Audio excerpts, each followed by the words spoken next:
installed the exhaust manifold and the turbo. Stupid hole there, I don't know who came up with that idea. Alrighty, the engine is back inside the car for the last time. Crank it. How's it going, you guys? Welcome back to the channel and welcome to another episode. And today, hopefully today is the day that we can get the engine started and back inside the car for the last time. So we are ready. Alan the other day went ahead and installed the exhaust manifold and the turbo, and he's now just spray painting a little bit of the welds that we had to make down there for the mounts, for the engine mounts, just so they don't rust. So yep, the engine is finally going inside, and hopefully we can get it started today, guys. Stay tuned.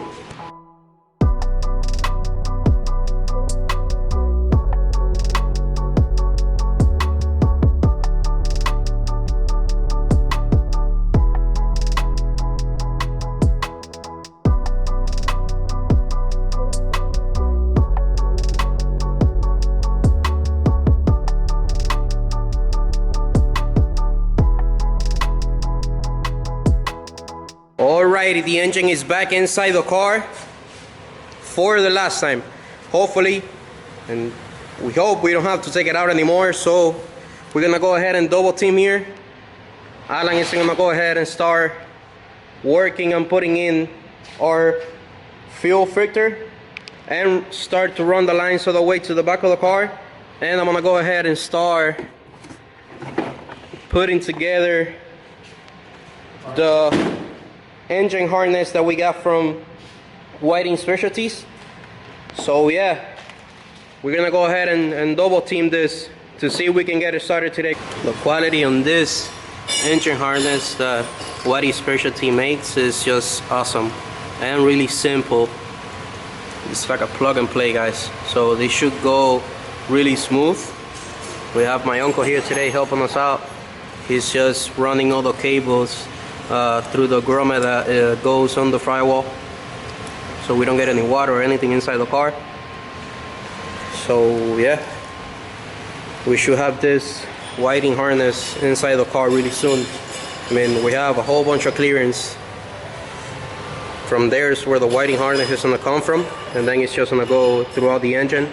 But we have plenty of clearance to work and run everything.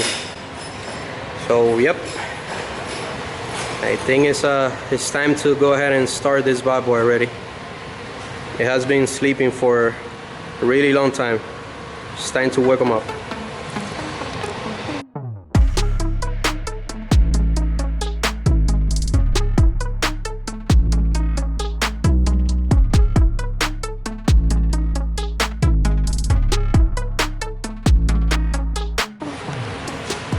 So let me show you guys what Alan has done up to now.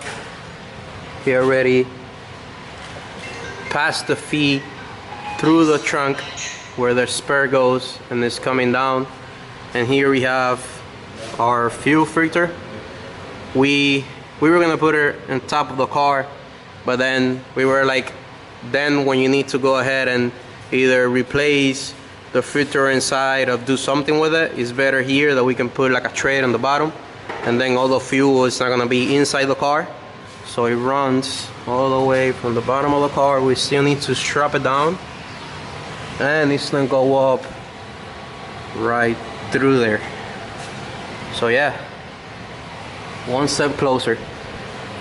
The Whiting is almost complete. I already have pretty much everything up there connected to the injectors and everything. I still need to go out and run and grab a couple of spark plugs because we don't have here and some oil. But it's looking good, guys. I think we're gonna be able to go ahead and fire it up today.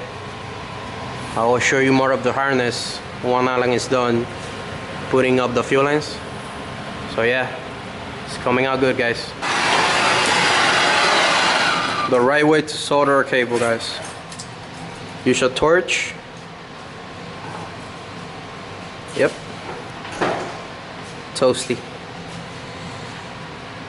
I've been doing it wrong all my life.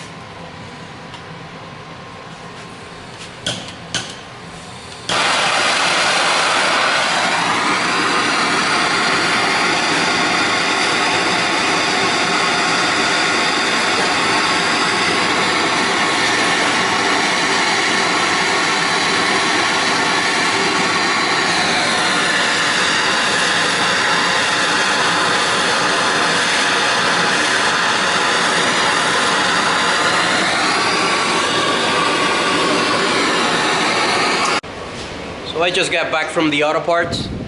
I went out real quick and grabbed some oil, some whatever oil that we're gonna just put in for today, and some spark plugs, just so we can start the engine.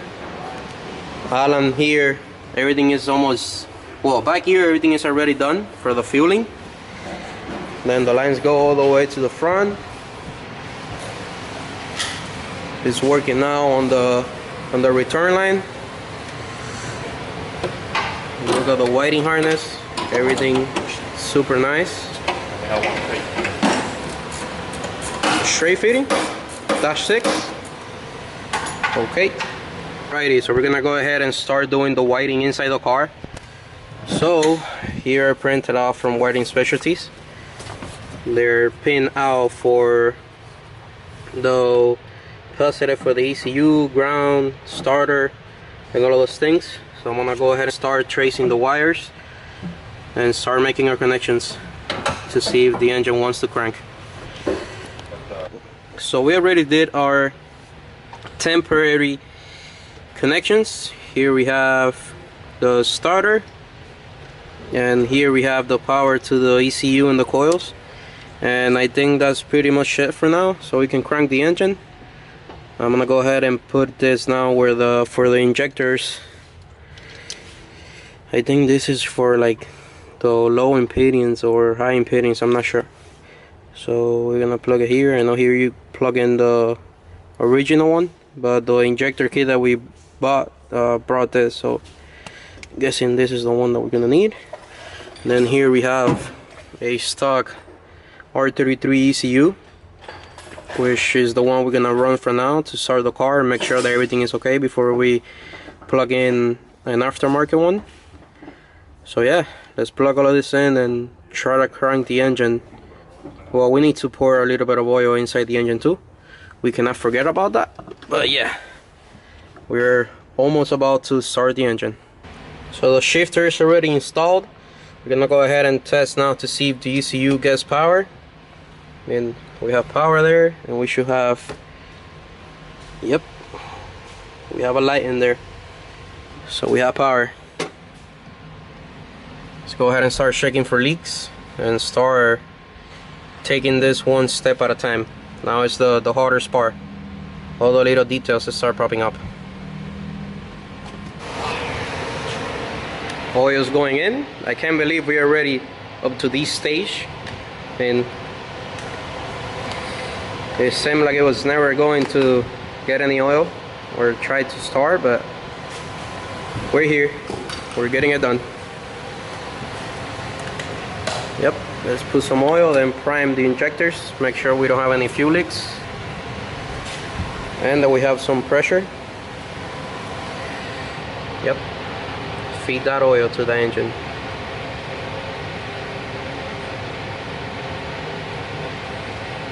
It looks so smooth. Okay, so we started to find problems. We started having a fuel leak. Let me see, because you guys can barely see it. And it turns out that the fuel rail that we got has a little hole right there. Right, let me see if you guys can see it good. Right there, which it has some thread, but I don't remember seeing anything inside the kit to bolt in there. So most likely I'm gonna have to contact the seller that sold it to me and find out what's going on with that. So that's a bummer, because we're not gonna be able to start the engine, but everything is already tested, all the lines are good, no leaks. So we're gonna go ahead and crank the engine now and make sure that it's cranking. So yeah, It sucks, but we're gonna have to contact these people and find out what's going on with that, because I don't know a reason why to put a hole there with threads. So yep, let's go ahead and crank it up and see what happens. Crank it. Oh yeah, engine is already cranking, you guys. We're almost done. Woo! Oh yes sir, cranking, and it sounds good.